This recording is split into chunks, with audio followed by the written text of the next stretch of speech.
Selamat sore Bapak Ibu Saudara yang terkasih. Shalom, puji Tuhan. Selamat hari Minggu. Kita bersyukur buat sore hari ini kembali kita boleh datang untuk beribadah, untuk boleh memuji dan menyembah nama Tuhan. Mari kita mau tundukkan kepala, kita mau berdoa.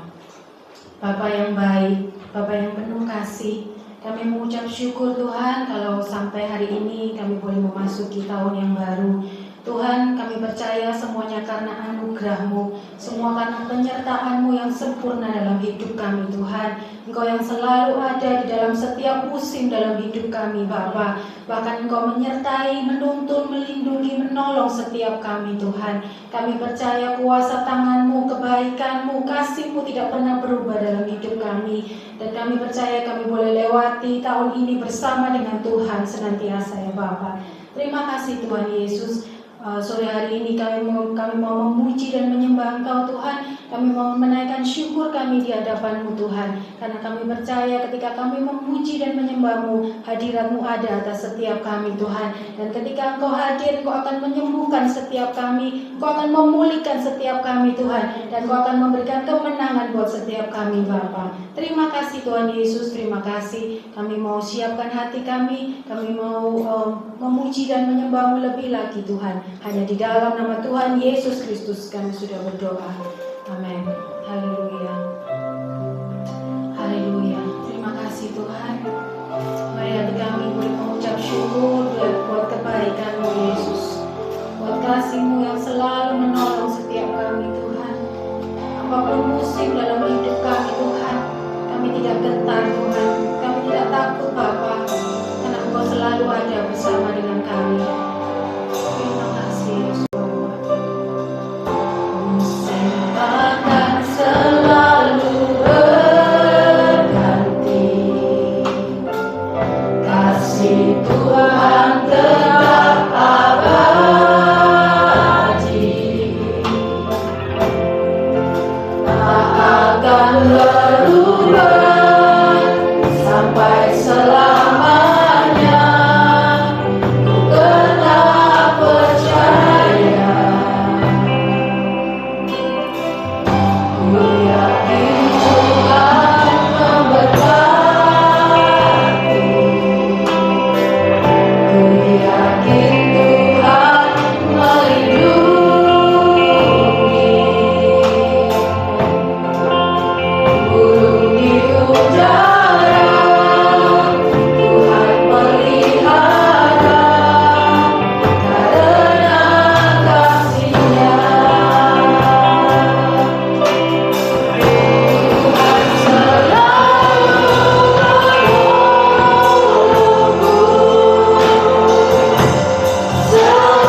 Haleluya.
kasih Bapa, terima kasih Tuhan.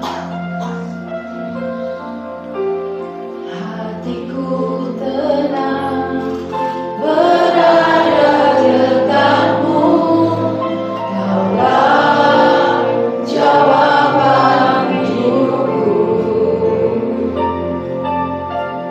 Hatiku tenang berada dekatmu, Kau yang pelihara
Yesus yang selalu ada dalam kehidupan kami.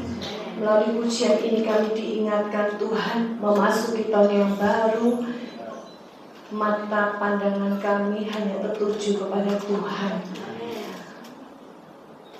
Biarlah kami menyadari Tuhan, kami tidak bisa sendiri menghadapi segala hal yang terjadi. Kami percaya selalu ada Tuhan bagi kehidupan kami. Jangan pernah lepaskan setiap kami Tuhan.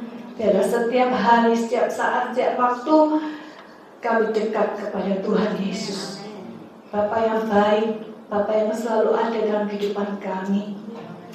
Kami yakin Tuhan, ketika kami datang ke dalam rumah Tuhan, kami menyiapkan diri, hati, pikiran, roh kami untuk kami bersekutu, beribadah bersama-sama. Kami merasakan hadirat Tuhan, kami merasakan kuasa-Mu bekerja. Kami percaya ketika kami pulang, kami tidak sama seperti ketika kami datang. Kami dipuaskan, kami disegarkan, kami diberi sukacita, damai sejahtera yang limpah melampaui segala akal. Kami selalu ada dalam kehidupan kami. Kami kuat di dalam segala hal. Terima kasih Bapa, terima kasih. Kami sudah banyak memuji, memuliakan nama Tuhan. Kami percaya Roh Kudus sudah bekerja mengerjakan sesuatu yang baik di dalam kehidupan kami. Dan sebentar kami akan mendengarkan firman Tuhan. Kami percaya Kau mempersiapkan hamba-Mu Bapak Gembala yang akan menjadi seorang berkat bagi setiap kami pada malam hari ini. Tuhan sudah persiapkan hamba-Mu boleh menyampaikan apa yang menjadi isi hati Tuhan. Tuhan mengurapi sehingga setiap perkataan melalui hamba-Mu boleh menjadi jawaban bagi setiap kami pada malam hari ini, menuntun hidup kami semakin hari semakin benar di hadapan Tuhan. Karena kami percaya hidup kami dipersiapkan untuk menerima berkat. Terima kasih Tuhan, terima kasih. Berkati sekali lagi setiap kami, buka pikiran hati kami, sehingga setiap kebenaran firman Tuhan yang kami dengar tidak lalu begitu saja. Kami dengar, kami renungkan, dan kami lakukan dalam kehidupan kami. Terima kasih Tuhan. Sekali lagi, berkati setiap kami dengan hadirat Roh Kudus, sehingga benar-benar kami dipuaskan dalam ibadah kami malam hari ini. Di dalam nama Tuhan Yesus kami sudah berdoa. Amin. Silakan duduk kembali. Shalom Saudara yang kasih Tuhan. Di hari yang ke-11 di tahun 26 ya, kita akan sama-sama belajar tentang firman Tuhan. Jikalau Bapak Ibu Saudara mengikuti ibadah online pergantian tahun ya, di tanggal 31 Desember jam kurang lebih 11 malam ya, sampai hampir setengah 1 kita ada ibadah online via Zoom. Nah, pesan Tuhan waktu itu datang kepada kita sekalian tentang belajar apa yang baik ya. Jadi Tuhan mengingatkan kita supaya memasuki tahun yang baru, mengakhiri tahun 25, memasuki tahun 26, tahun yang baru, kita diingatkan supaya semua kita sama-sama belajar apa yang baik. Itu pesan Tuhan buat kita memasuki tahun yang baru. Lalu kemudian di minggu yang lalu, di minggu yang pertama, hari yang keempat, kita sudah belajar yaitu tentang ketenanan. Ini adalah salah satu yang baik yang perlu kita belajar ya, karena dalam menjalani kehidupan ini ada banyak hal yang tidak terduga itu bisa terjadi. Salah satu saudara seiman ya, di GPI Rahel Bio, mungkin Bapak Ibu Saudara ada yang tahu Ibu Sandra ya, itu Senin yang lalu, jadi minggunya ibadah Ibu Sandra itu juga sempat sinner ya. Nah, lalu kemudian hari Seninnya dia naik sepeda motor, karena memang kemana-mana dia naik sepeda motor ya. Nah, waktu itu dia keluar cuma beli bensin di bahan bakar sepeda motor, lalu dia berniat untuk pulang. Sebelum pulang itu dia mau mampir ke Indomaret. Nah, itu ada di komplek perumahan kita, ya, di depan perumahan Taman Pondok Indah. Nah, dia nyebrang jalan raya itu ya, jalan raya Mio. Tidak diduga dari arah jalan raya itu ada sepeda motor kurir gitu ya, membawa muatan yang cukup kencang. Dan rupanya dia nggak bisa ngerem ya, karena nggak bisa ngerem dia nabrak Ibu Sandra yang sedang nyebrang itu ya. Dia nabrak dengan cukup keras gitu ya, sehingga Ibu Sandra terpental. Dan singkat cerita akhirnya dibawa ke rumah sakit, diperiksakan, itu ada beberapa tulang itu yang patah. Ya, saya kurang tahu jelas gembala yang tulang apa. Nah, tulang sini daerah bahu sini patah satu, lalu kemudian tulang di torak. Nah, torak itu juga patah. Ya, jadi sampai dioperasi dua tempat. Ya, tidak ada yang duga. Ya, tapi puji Tuhan, oleh pertolongan Tuhan, operasi kemarin Jumat boleh berjalan dengan baik. Ya, kita doakan supaya Ibu Sandra cepat pulih dan bisa kembali pulang. Ya, tidak ada yang tahu kan, tidak ada yang tahu. Tapi kalau Bapak Ibu Saudara, saya punya Tuhan, Tuhan yang melindungi menyertai kita. Kok untung kepalanya tidak kebentur. Nah, kalau kepalanya kebentur, lalu terjadi hal yang tidak diinginkan, karena di kepala ini kan banyak syaraf. Nah, ini kalau ada syaraf, ada pendarahan, ada apalah, waduh, lebih fatal lagi. Ya, entahlah apa jadinya. Tapi waktu itu Bu Hani, Bu Gembala yang besuk ke rumah sakit, sampaikan oleh karena perlindungan Tuhan. Helmnya juga sampai lepas, helmnya sampai lepas. Tapi luar biasanya kepalanya tidak apa-apa. Cuman itu ya, tulang di daerah bahu sama di daerah torak. Ya. Nah, memang sekali lagi kita nggak tahu apa yang akan terjadi. Tapi yang pasti Bapak Ibu Saudara dan saya harus senantiasa dekat Tuhan. Seperti pujian tadi berkata, pertolonganku hanya datang dari Tuhan. Hatiku tenang saat aku dekat Tuhan. Nah, kita sudah belajar apa yang baik minggu lalu tentang ketenangan. Nah, minggu ini, minggu yang kedua di tahun yang baru, kita akan belajar tentang mencari kehendak Tuhan. Mencari kehendak Tuhan, itu judul perenungan firman Tuhan. Karena kehendak Tuhan adalah salah satu yang baik, yang benar, yang penting dalam hidup kita. Itu kehendak Tuhan.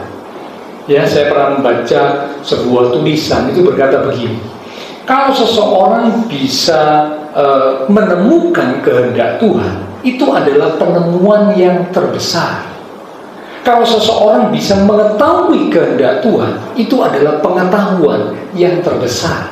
Dan kalau seseorang bisa melakukan kehendak Tuhan, itu adalah kesuksesan yang terbesar. Jadi ternyata kehendak Tuhan itu adalah sesuatu yang begitu penting. Menemukan kehendak Tuhan dikatakan penemuan yang terbesar. Kalah ini menemukan bola lampu, menemukan pesawat terbang, kalah dengan orang yang menemukan kehendak Tuhan. Karena itu adalah penemuan yang terbesar. Mengetahui kehendak Tuhan adalah pengetahuan yang terbesar. Kalah ilmu pengetahuan yang lain dibanding kalau kita bisa mengetahui kehendak Tuhan. Dan yang terakhir, kalau kita bisa melakukan kehendak Tuhan, itu adalah kesuksesan yang terbesar. Bukan kaya, bukan kedudukan tinggi, tapi kalau bisa melakukan kehendak Tuhan, itulah kesuksesan yang terbesar. Nah, jadi berarti kehendak Tuhan adalah sesuatu yang penting dalam hidup umat Tuhan. Saya mengajak Bapak Ibu Saudara bersama saya, yuk kita belajar apa yang benar, seperti pesan Tuhan di penghujung tahun dan mengawali tahun yang lalu, ya, di pergantian tahun itu, belajar apa yang benar. Nah, ini salah satunya adalah mencari kehendak Tuhan. Setidaknya ada 3 ciri kehendak Tuhan. 3 ciri kehendak Tuhan, 3 sifat kehendak Tuhan. Kita buka kitab Roma pasal yang ke-12 di ayat yang ke-2. Roma pasal 12 di ayat yang ke-2. Saya akan bacakan. Bapak Saudara bisa melihat, menyimak dari Alkitab ataupun menggunakan gadget yang tentunya hanya digunakan untuk membuka Alkitab saja. Roma 12 ayat yang kedua. Janganlah kamu menjadi serupa dengan dunia ini, tetapi berubahlah oleh pembaharuan budimu, sehingga kamu dapat membedakan manakah kehendak Allah. Lalu kemudian titik 2. Nah, ini ya, ciri atau sifat kehendak Allah. Yang pertama, apa yang baik. Kemudian yang kedua, yang berkenan kepada Allah. Dan yang ketiga adalah sempurna. Amin. 3 3 ciri kehendak Tuhan, 3 ciri kehendak Allah. Yang pertama dikatakan yang baik, yang kedua yang berkenan kepada Allah, dan yang ketiga sempurna.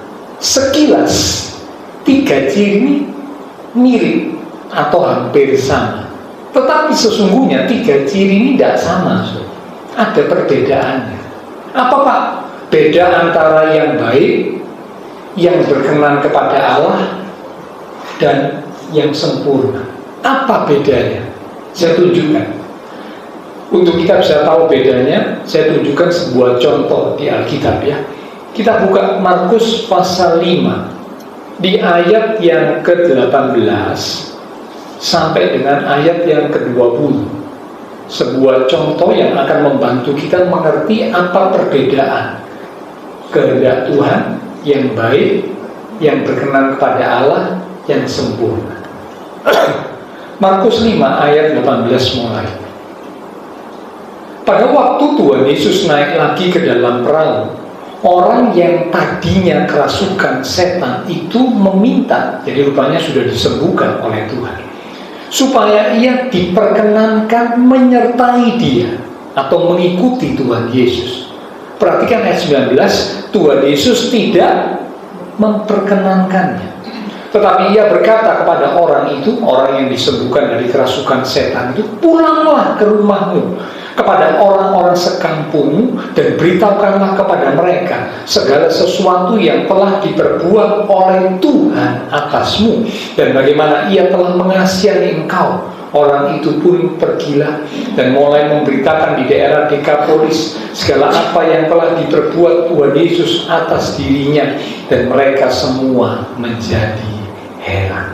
Kisah ini kalau Bapak Ibu baca lengkapnya, itu kisah tentang seorang yang dirasuk setan. Setan yang rasuk itu bukan cuma satu setan, banyak. Sehingga waktu ditanya, siapa namamu? Jawabannya apa itu?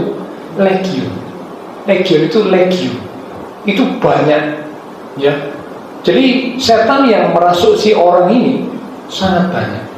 Dia punya kekuatan yang luar biasa, sehingga kalau dibelenggu, bahkan dibelenggu dengan rantai, rantainya itu bisa dipatahkan, diputuskan.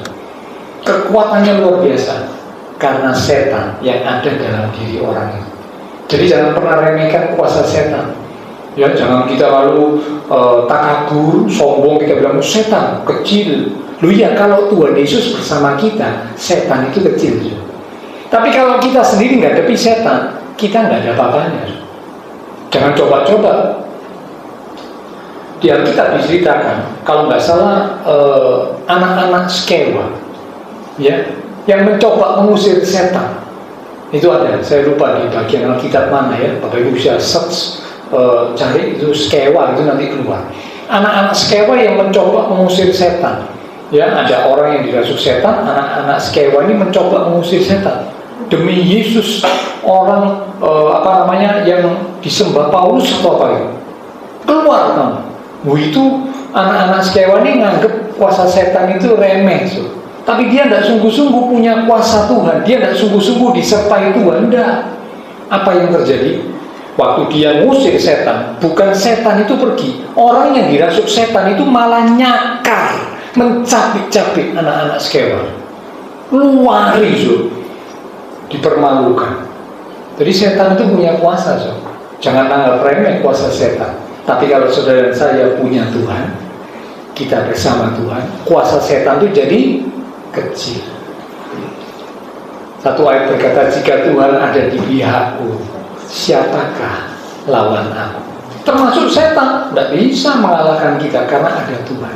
Bukan karena kita yang hebat, bukan, tapi karena Tuhan yang ada dalam kita, Tuhan yang maha besar ada dalam kita, itu yang membuat kita bisa mengalahkan setan. Nah, orang yang dirasuk setan setelah disembuhkan oleh Tuhan Yesus, setannya diusir, ya, lalu setannya pindah ke mana? Babi, kawanan ternak babi, sekian ribu kawanan ternak babi dimasuki setan yang diusir dari orang ini, yang kerasukan setan ini. Setannya pindah ke babi, babinya terjun masuk ke danau, masalah mati semua. Ya. Nah, singkat cerita, dikatakan waktu setelah orang ini sembuh, Tuhan Yesus mau balik, kan ada di daerah Gadara atau Gerasa, tempat orang yang dirasuk setan ini disembuhkan. Nah, setelah menyembuhkan orang ini, Tuhan Yesus mau balik, naik perahu lagi, yang nyebrang danau. Nah, orang ini minta, izinkan aku ikut denganmu Tuhan. Saya tanya Bapak Ibu, mengikut Tuhan itu sesuatu yang baik atau tidak? Baik. Orang ini setelah dia sadar bahwa dia sudah ditolong Tuhan, dia sudah disembuhkan Tuhan, dia berkata, izinkan aku mengikut Tuhan. Ini sesuatu yang baik, mengikut Tuhan. Tetapi ternyata Alkitab berkata di ayat yang ke-19, Tuhan Yesus tidak memperkenankannya. Apa yang baik belum tentu berkenan di hadapan Tuhan. Sekali lagi ya, apa yang baik belum tentu berkenan di hadapan Tuhan. Ya, ini buktinya nih. Kalau di pikiran kita ngikut Tuhan itu sesuatu yang baik, tapi Tuhan bilang aku tidak berkenan untuk kamu ikut aku, karena aku punya tugas buat kamu. Pulang ke kampung halamanmu, ceritakan tentang karya Tuhan Yesus yang ajaib atas dirimu. Apa yang baik belum tentu berkenan kepada Tuhan. Oke, contoh yang kedua sekarang. Ya, ini perbedaan. Tadi kan dikatakan 3 ciri kehendak Tuhan, yang baik, yang berkenan kepada Allah, dan yang sempurna. Ternyata ketiganya ini tidak sama, Saudara. Ya. Contoh yang kedua, kita buka Matius pasal 19 ayat 16 sampai 22. Ini contoh yang kedua yang menolong kita mengerti perbedaan tentang berkenan kepada Allah dan sempurna. Apa bedanya? Matius 19 ayat 16 mulai. Ada seorang datang kepada Tuhan Yesus dan berkata, Guru, perbuatan baik apakah yang harus kuperbuat untuk memperoleh hidup yang kekal? Jawab Tuhan Yesus, apakah sebabnya kau bertanya kepadaku tentang apa yang baik? Hanya satu yang baik. Tetapi jikalau engkau ingin masuk ke dalam hidup, turutilah segala perintah Allah. Kata orang itu atau si orang muda itu kepada Tuhan Yesus, perintah yang mana? Kata Tuhan Yesus, jangan membunuh, jangan berzina, jangan mencuri, jangan mengucapkan saksi dusta, hormatilah ayahmu dan ibumu, dan kasihlah sesamamu manusia seperti dirimu sendiri. Kata orang muda itu kepadanya, kepada Tuhan Yesus, semuanya itu telah kuturuti, apalagi yang masih kurang? Kata Tuhan Yesus kepadanya, jikalau engkau hendak sempurna, pergilah, jualah segala milikmu dan berikanlah itu kepada orang-orang miskin, maka engkau akan beroleh harta di surga. Kemudian datanglah kemari dan ikutlah aku. Ketika orang muda itu mendengar perkataan itu, pergilah ia dengan sedih, sebab banyak hartanya. Bapak Saudara, orang muda ini adalah orang yang luar biasa. Mengapa? Karena waktu Tuhan bilang perintah yang harus dituruti itu jangan membunuh, jangan berzina, jangan mencuri, jangan berbohong atau mengucapkan saksi dusta, hormati orang tua, kasih sesama. Orang muda ini bilang, semua itu telah kuturuti. Wah, ini berarti orang yang gimana, Saudara? Orang yang hebat. Hebat dalam arti berkenan, hidupnya berkenan kepada Tuhan. Karena apa? Dia menuruti perintah Tuhan. Perintah apa itu? Ya, perintah macam-macam tadi, Saudara. Itu dituruti semua, sudah dituruti. Lalu dia tanya lagi, apa yang masih kurang Tuhan? Tuhan berkata, jikalau engkau hendak sempurna, dan selanjutnya. Ternyata yang berkenan kepada Allah belum tentu sempurna. Ini orang muda ini sudah mengikuti semua perintah Tuhan, berarti dia sudah menjalani hidup yang berkenan kepada Tuhan. Tapi Tuhan bilang, jikalau engkau hendak sempurna, berarti orang muda ini masih belum sempurna. Jadi beda, Saudara ya. Yang baik, yang berkenan kepada Allah, yang sempurna itu tidak sama. Itulah sebabnya kehendak Allah itu dimulai dengan yang baik itu. Setelah yang baik meningkat yang berkenan kepada Allah. Setelah yang berkenan kepada Allah meningkat kepada yang sempurna. Ini 3 ciri kehendak Tuhan. Jadi kalau Bapak Ibu Saudara mau tahu apa Pak cirinya kehendak Tuhan itu apa Pak? Yang pertama pasti baik. Kalau sesuatu yang tidak baik, sesuatu yang tidak benar, sesuatu yang jahat, itu pasti bukan kehendak Tuhan. Contoh, Tuhan tak doa ngojek orang itu cilaka. Ini baik gak sih? Wah, ini pasti bukan kehendak Tuhan, pasti. Karena kehendak Tuhan itu baik, sesuatu yang baik. Nah kalau sesuatu yang kurang atau bahkan tidak baik, bahkan jahat, ya sudah pasti bukan kehendak Tuhan, pasti. Kalau kemudian naik setelah baik, tidak cukup baik, berkenan kepada Allah. Setelah berkenan kepada Allah, naik puncaknya yang sempurna. Oke, nah setelah kita tahu 3 ciri kehendak Tuhan, nah sekarang kita masuk poin pentingnya, so ya.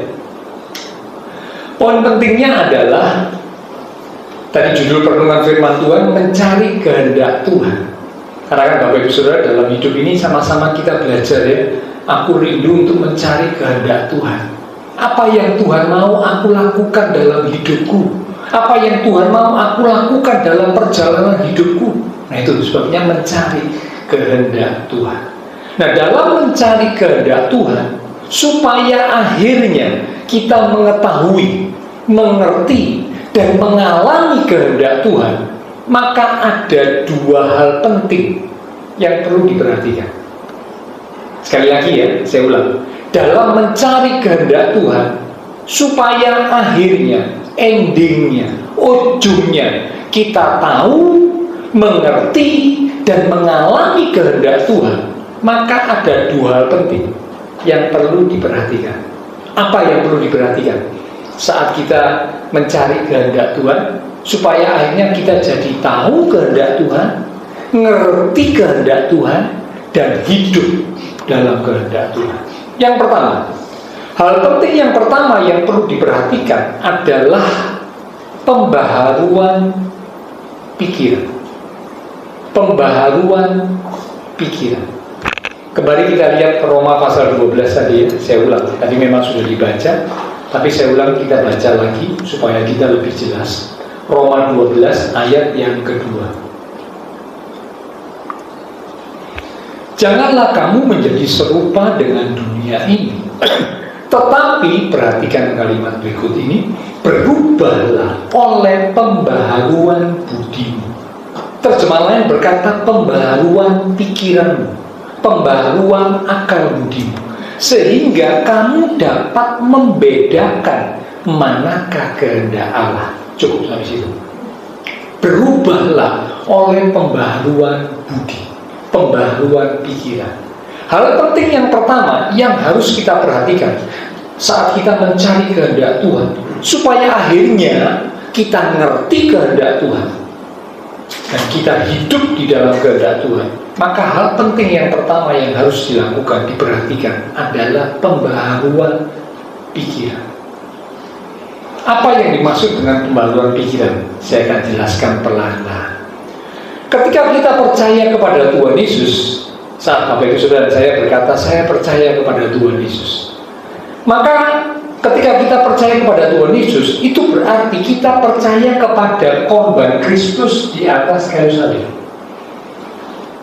Kalau ada orang bilang saya percaya kepada Tuhan Yesus, tapi saya tidak percaya kepada korban Kristus di atas kayu salib, itu tidak mungkin. Itu sesuatu yang mustahil. Karena kalau percaya kepada Tuhan Yesus berarti harus percaya kepada karya salib Kristus, di mana Kristus mati di atas kayu salib untuk menebus dosa kita. Kita harusnya mati, dihukum, binasa. Kristus mati menggantikan hukuman kita. Kita ditebus melalui karya salib Kristus. Nah, kalau Bapak Ibu Saudara saya sudah ditebus oleh Kristus, maka sesungguhnya hidup kita ini milik siapa? Milik Tuhan. Betul apa betul? Iya kan? Kita sudah ditebus. Kita harusnya mati, binasa. Tapi kita nggak mati, nggak binasa, karena Kristus yang menggantikan hukuman dosa kita di atas kayu salib. Hidup kita seharusnya bukan lagi milik kita. Hidup kita adalah milik Kristus. Nah, kalau kita sadar hidup kita adalah milik Kristus, maka seharusnya kita menyerahkan hidup kita sepenuhnya kepada Tuhan, termasuk pikiran kita. Menyerahkan seluruh hidup kita, karena hidup kita kan miliknya Kristus. Kristus sudah menebus kita. Satu ayat Rasul Paulus berkata, hidupku bukannya aku lagi, tapi Kristus yang ada dalam hidupku. Hidupku bukan milikku lagi, tapi miliknya Tuhan Yesus yang sudah menebus aku. Nah, kalau kita sadar hidup kita adalah milik Tuhan Yesus, maka seharusnya kita menyerahkan seluruh hidup kita kepada Tuhan. Karena ini maksudnya jadi miliknya Tuhan, bukan milik kita. Kita serahkan kepada Tuhan.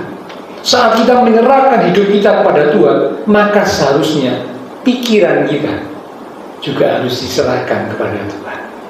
Nah, saat kita menyerahkan pikiran kita, maka terjadilah pembaharuan pikiran. Definisi dari pembaharuan pikiran itu adalah, kalau Bapak Ibu ada yang mau nulis boleh ya, ini kalimat yang agak panjang yang membantu kita bisa mengerti dengan lebih jelas apa arti atau apa definisi dari pembaharuan pikiran. Pembaharuan pikiran adalah pembaharuan kesadaran seseorang. Sekali lagi, pembaharuan kesadaran seseorang terhadap kebenaran, sehingga terbangun pemahaman akan makna hidup yang benar. Nanti akan saya jelaskan ya. Kalau kalimatnya kok tinggi, tidak. Ini memang pengertian yang benar, ya, definisi yang benar. Saya berharap Bapak Ibu Saudara yang nulis akan bisa membaca, mengulangi dengan lebih baik. Pembaharuan pikiran adalah pembaharuan kesadaran seseorang terhadap kebenaran, sehingga terbangun pemahaman akan makna hidup yang benar. Kalimat gampangnya begini. Pembaharuan pikiran adalah membuat seseorang itu jadi sadar akan kebenaran. Kalau Bapak Ibu Saudara saya belum dibaharui pikiran kita itu sulit untuk sadar akan kebenaran. Mengapa? Karena Alkitab berkata hati manusia itu condongnya kepada yang jahat. Perhatikan saja anak-anak kecil sudah, ini contoh yang paling nyata. Bapak Ibu Sugi ngajari Semi tentang hal yang baik sulit nggak? Sulit. Pengalaman saya juga Bapak Ibu yang punya anak-anak yang sekarang sudah mulai bertumbuh dewasa, ngajari anak-anak tentang hal yang baik itu sulit. Mesti diomongi bolak-balik. Betul apa enggak? Oh, iya. Diomongi sekali sih diulangi, 2 kali sih diulangi, 3 kali sih diulangi, 4 kali sih diulangi. Kadang-kadang sampai sudah berpuluh kali loh, kok masih diulangi lagi. Orang sampai orang tua ini jengkel gitu ya. Sampai orang tua ini gregetan ngomong, nah ini papi mami ini kesel ngomongi kamu, mulutnya papi mami ini capek, ini mulut ini saya cowel ngomongi kamu bolak-balik, kok sih dablek aja, mungkin gitu, kok sih beling aja, kok sih nakal aja, kok sih gak bener aja. Ngomongi yang baik, ngajari yang baik itu mesti bolak-balik. Tapi itu tugas kita orang tua. Ya, Ferry baru punya anak kecil, anakmu perlu diajari yang baik, Ferry. Ya, mulai dari kapan? Ya, mulai dari semenjak kecil. Ya, kalau enggak nanti terlambat. Nanti Pak tak ajari yang baik kalau sudah remaja, terlambat. Ngajari yang baik itu mulai dari kecil. Bahkan semenjak dalam kandungan itu sudah diajari yang baik. Ya, itu ngajari semenjak dini. Nah, ini ngajari yang baik, ya, perlu diulangi. Tapi kalau melihat yang jelek, bukan ngajari yang jelek loh ya, melihat yang jelek, anak itu dengan gampang niru. Melihat ada temennya ngomong kotor, sekali ngomong kotor, pulang rumah ngomong sama papi mami ini, ngomong kotor, papi maminya kaget. Siapa sih ngajari kamu nak? Gak ada pak, gak ada mah yang ngajar. Loh lah kamu kok bisa tahu ngomongan kotor? Iya soalnya koncoku di sekolah tadi ngomong gitu. Melihat sekali, dengar sekali yang jelek langsung niru. Tapi melihat dan diajari yang baik kok bolak-balik. Ini bukti hati manusia itu cenderung kepada yang jahat. Betul apa betul? Itu semua manusia, termasuk kita. kalau nggak dibaharui di dalam Tuhan, hati, pikiran kita itu condongnya kepada yang jelek, condongnya kepada yang jahat. Semua orang tanpa terkecuali. Karena apa? Sudah hidup di bawah dosa. Tapi puji Tuhan, Kristus mati buat kita, menebus kita. Akhirnya pikiran kita dibaharui. Nah, orang yang dibaharui pikirannya, dia akan sadar terhadap kebenaran, sehingga akhirnya pemahaman, pengertian tentang makna hidup benar, tentang arti hidup benar, itu mulai terbangun, mulai bertumbuh. Itu pembaharuan pikiran. Orang yang pikirannya tidak dibaharui, dia tidak pernah sadar tentang kebenaran. Dia mukul orang, dia bilang ini benar kok. Dia nyakiti orang, dia bilang ini benar kok. Bahkan dia bunuh orang, dia bilang ini benar kok. Ada orang-orang kayak gitu, ada so. Mengapa? Pikirannya belum dibaharui. Bahkan ada loh umat Tuhan yang seperti itu, ada. Melakukan banyak hal yang tidak benar, tapi dia bilang benar. Yang ngomongi dia malah dia mui balik so. Sudah, kamu nggak usah ngomongin aku. Loh, padahal diomongi supaya tentang yang benar, supaya kamu kembali ke jalan yang benar, malah ngamuk so. Itu tidak mengalami pembaharuan pikiran. Nah, kalau pikirannya nggak dibaharui, dia nggak ngerti tentang kebenaran, tidak sadarkan kebenaran, tidak ngerti tentang kebenaran, makna hidup benar tidak ada bertumbuh dalam hidupnya, tidak ada. Mungkin sudah jadi anak Tuhan, KTP-nya Kristen, tapi tidak mengalami pembaharuan pikiran. Tidak heran orang yang kayak gini mau ngerti kehendak Tuhan, tidak bisa. Tidak bisa, karena apa? Pikirannya nggak dibaharui. Nah, selama pikiran ini tidak dibaharui, tidak punya kesadaran tentang kebenaran, tidak punya pemahaman tentang makna hidup benar yang bertumbuh.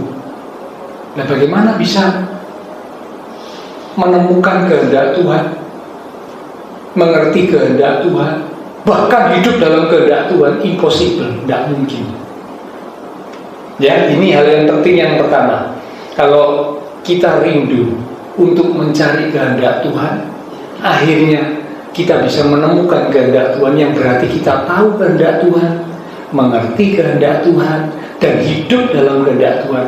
Maka hal penting yang pertama yang harus kita perhatikan adalah pikiran kita harus dibaharui, harus wajib. Kalau tidak akan pernah bisa menemukan kehendak Tuhan, tidak bisa. Ya, bagaimana Pak pikiran dibaharui? Pikiran dibaharui ini terjadi melalui proses yang terjadi secara terus-menerus setiap hari lewat firman Tuhan yang dikerjakan oleh kuasa Roh Kudus. Jadi pembaharuan pikiran ini terjadi lewat proses yang terjadi secara terus-menerus, terus-menerus proses ini terjadi. Lewat apa? Lewat firman Tuhan yang dikerjakan oleh kuasa Roh Kudus. Sehingga setahap demi setahap pikirannya diubah, pikirannya dibaharui. Oh iya ya, kalau nyakiti orang itu tidak boleh. Firman Tuhan bilang, jangan balas kejahatan dengan kejahatan. Kasihlah musuhmu. Nah, ini lewat firman Tuhan bertumbuh.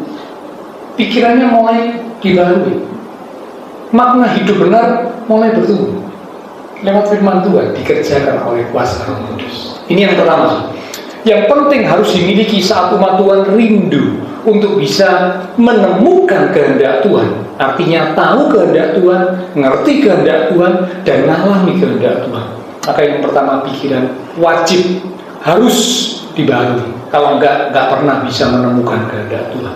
Yang kedua, hal penting yang kedua, supaya kita dalam mencari kehendak Tuhan akhirnya bisa tahu kehendak Tuhan, ngerti kehendak Tuhan, mengalami kehendak Tuhan. Maka yang kedua adalah penyerahan. Hal penting yang kedua yang perlu diperhatikan adalah penyerahan. Di ibadah menjelang akhir tahun tanggal 28 Desember, saya menyampaikan firman Tuhan tentang 3 hal yang perlu kita lakukan menjelang akhir tahun. Kalau Bapak Ibu ingat, ada yang ingat hal yang pertama apa? Evaluasi. Tuh, ya mau buka catatannya boleh yang nyatet. Ya, evaluasi. Yang kedua setelah evaluasi, buat apa yang kedua? Rencana. Yang ketiga, yang terakhir setelah buat rencana, buat komitmen. Itu kalau ingat juga tanggal 28 Desember yang menjelang akhir tahun. Ada kata rencana. Manusia yang hidup memang harus membuat rencana. Saya sampaikan yang lalu, kalau seseorang gagal membuat rencana, berarti dia sedang merencanakan dirinya untuk gagal. Saya ulang ya, seseorang yang gagal membuat rencana, berarti dia sedang merencanakan dirinya untuk mengalami kegagalan. Jadi berarti membuat rencana itu sesuatu yang penting. Apakah umat Tuhan boleh membuat rencana? Oh boleh. Bahkan ini penting untuk kita lakukan, membuat rencana. Tetapi jangan lupa, yang lalu juga sudah saya sampaikan, setelah kita membuat rencana, apa yang harus kita lakukan? Melibatkan Tuhan dalam rencana kita. Ini yang penting. Banyak umat Tuhan cuma berhenti sampai membuat rencana, titik. Tapi tidak melibatkan Tuhan dalam perencanaan. Tidak. Nah sehingga karena tidak melibatkan Tuhan, akhirnya dia memaksa. Nipu yo paksa. Nah, aku maksa. Kalau aku punya rencana gini harus terjadi. Kalau tidak, protes, ngamuk, kecewa, marah. Orang yang sadar setelah dia membuat rencana, ini kalau umat Tuhan yang ngerti dan sadar, setelah dia buat rencana, dia harus melibatkan Tuhan dalam perencanaan yang dia sudah buat. Ayo kita buka ayatnya ya. Dalam kitab Yakobus pasal yang keempat, di ayat yang ke-15.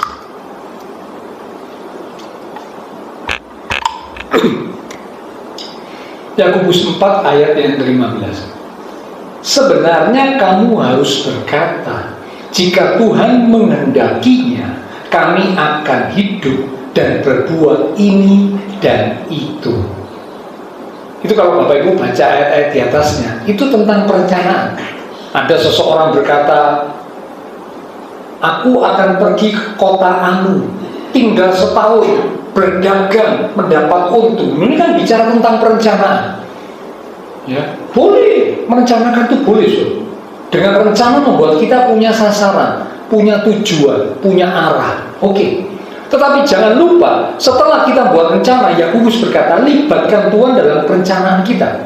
Buktinya apa melibatkan Tuhan? Seperti kata-kata yang baru kita baca, jika Tuhan menghendaki, kami akan hidup dan berbuat ini dan itu. Artinya apa? Setelah kita buat planning, kita buat rencana, kita serahkan pada Tuhan. Tuhan, kalau Tuhan menghendaki, aku akan tinggal di kota A, kerja ini. Atau aku akan pergi ke kota B, kerja ini. Oke, jika Tuhan menghendaki. Tapi kalau Tuhan tidak menghendaki, ya tidak apa-apa. Karena semua terserah kepada Tuhan. Tuhan Yesus memberikan teladan waktu menjelang ditangkap di Taman Getsemani. Dalam doanya, tentu Bapak Ibu sudah tahu, ya Bapa, jika sekiranya mungkin, biarlah cawan ini lalu daripadaku. Tetapi biarlah bukan kehendakku yang jadi, kehendak Bapa yang jadi. Ini penyerahan, penyerahan. Doa Bapa kami yang di surga, dikuduskanlah namamu, datanglah kerajaanmu, jadilah kehendakmu di bumi seperti surga. Kalau saya ngambil lebih spesifik, jadilah kehendak Tuhan di hidupku seperti di surga. Itu doa Bapa kami loh, jauh. Berarti boleh nggak umat Tuhan itu memaksa kehendak kita atau rencana kita harus terjadi? Boleh nggak, jauh? Nggak boleh. Kalau yang ngerti, kalau yang tahu, rindu untuk mengalami kehendak Tuhan dalam hidupnya, dia nggak boleh suka maksa. Kalau umat Tuhan yang suka memaksa, saya berani pastikan dia nggak akan pernah mengerti kehendak Tuhan. 50 tahun ikut Tuhan nggak pernah ngerti kehendak Tuhan. Karena selalu maksa. Maaf, sakarepe dhewe. Aku maunya gini ya Tuhan harus ikut. Nek Tuhan nggak mau ngikuti mau, wah awas Tuhan tak bogem. Waduh, siapa kita berani bogem Tuhan? Kurang ajar. Kadang-kadang umat Tuhan begitu maksa. Kehendakku, rencanaku harus terjadi. Itu tidak benar. Bagaimana mungkin bisa mencari kehendak Tuhan dan akhirnya menemukan kehendak Tuhan kalau selalu memaksakan keinginan dan kehendaknya sendiri? Impossible. Ya, jadi yang kedua, penyerahan. Kita belajar untuk berserah. Jika Tuhan menghendaki, rencanaku ini Tuhan, aku mau begini. Jika Tuhan menghendaki. Tapi kalau Tuhan tidak menghendaki, ya tidak apa-apa Tuhan. Aku serahkan kepada Tuhan. Karena aku tahu, Tuhan tahu yang terbaik bagi hidupku. Ya seperti nanti nyanyian yang akan kita nyanyikan, ya, kata-katanya sungguh indah. Nyanyian itu berkata, ajarku untuk bersyukur dalam segala keadaan, ajarku merasakan kasih-Mu yang sempurna. Ini kalimat ini yang paling sulit. Sekalipun banyak hal yang takkan ku pahami, namun ku tetap percaya Kau setia. Tidak dipahami, kita maunya gini, tapi Tuhan bilang no. Nah ini kan, loh, kata Tuhan apa ya? Maunya Tuhan apa ya? Kok nggak seperti yang aku harapkan? Kok nggak seperti yang aku inginkan?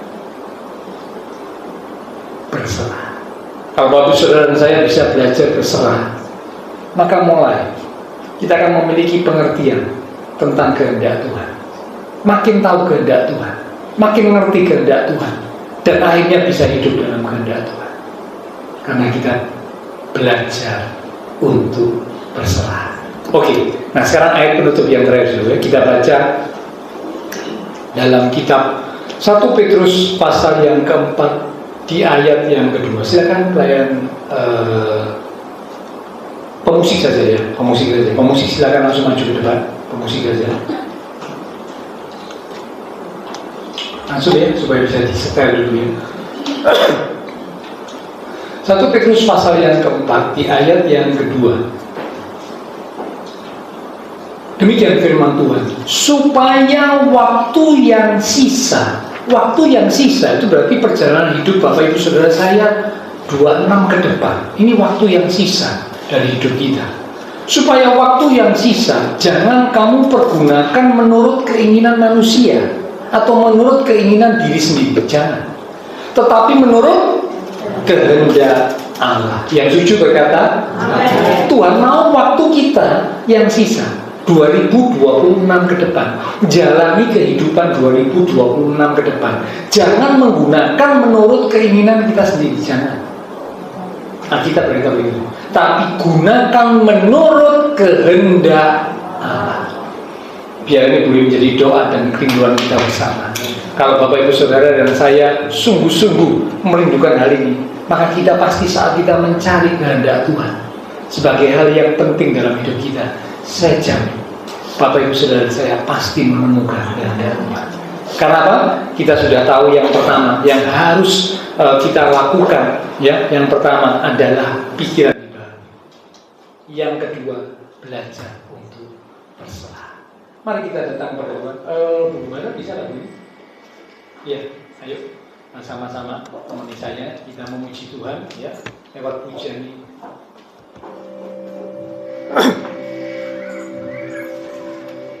Ajarku untuk mengerti jalan-jalan-Mu Tuhan. Ajarku untuk mengerti rencana-Mu di hidupku. Sekalipun ku berjalan dalam lembah yang gelap, ku tahu pasti Engkau berserta. Ajarku untuk bersyukur dalam segala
Engkau yang akan terus berkata-kata lebih lanjut. Sehingga setiap kami umat Tuhan di tahun 2026 ke depan, sama-sama kami boleh belajar apa yang benar. Salah satunya adalah mencari kehendak Tuhan. Kami tidak keluar dari kehendak Tuhan, kami tidak tersesat karena kami sungguh rindu mencari kehendak Tuhan. Dan kalau kami mencari kehendak Tuhan dengan sikap yang benar, kami mau belajar untuk kami berserah. Demikian juga kami mau belajar untuk pikiran kami dibaharui oleh firman Tuhan dan kuasa Roh Kudus. Maka pasti akhirnya kami bisa menemukan kehendak Tuhan dan hidup di dalam kehendak Tuhan. Itulah kesuksesan yang terbesar. Terima kasih Tuhan. Terima kasih. Terima kasih Tuhan. Hamba berdoa untuk setiap umat Tuhan, jemaat Tuhan GBI Rahel. Tuhan berkati setiap umat-umat-Mu ya Tuhan. Diberkati iman rohani, diberkati keluarga rumah tangga, diberkati usaha pekerjaan, diberkati studi sekolah, bahkan diberkati kesehatan kami. Masa depan kami ada dalam tangan Tuhan. Terima kasih Tuhan. Berdoa buat teman-teman seiman kami yang tidak bisa hadir, mereka-mereka yang membutuhkan bantuan doa, untuk mereka-mereka yang sakit. Kami berdoa Tuhan Kau jamah, pulihkanlah kekuatan, kesehatan, kesembuhan di dalam nama Tuhan Yesus. Oleh bilir Tuhan Yesus, teman-teman seiman kami yang sakit disembuhkan, yang lemah dikuatkan, yang susah dihiburkan. Bahkan yang sedang menghadapi masalah pergumulan dengan iman yang teguh, tetap percaya menanti-nantikan Tuhan dengan keyakinan Tuhan pasti menyatakan pertolongan tepat pada waktunya. Semua yang sudah melayani, persembahan yang dipersembahkan, apapun yang dilakukan umat Tuhan karena mengasihi Tuhan, Allah sumber segala berkat akan memberkati kembali berlipat kali ganda. Kami berdoa memberkati bangsa negara kami Indonesia, pemimpin-pemimpin bangsa kami, kota kami Surabaya, demikian juga tetangga di kuasa kita gereja Tuhan.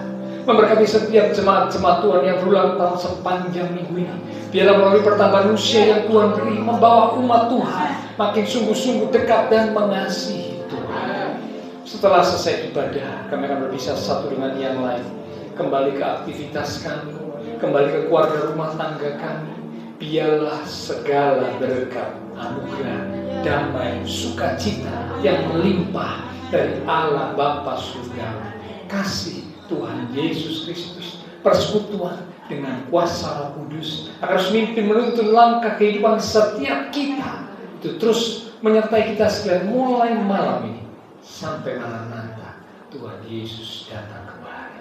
Di dalam nama Tuhan Yesus Kristus, semua yang percaya diberkati Tuhan. Mari bersama dengan iman kita berkata, Amin.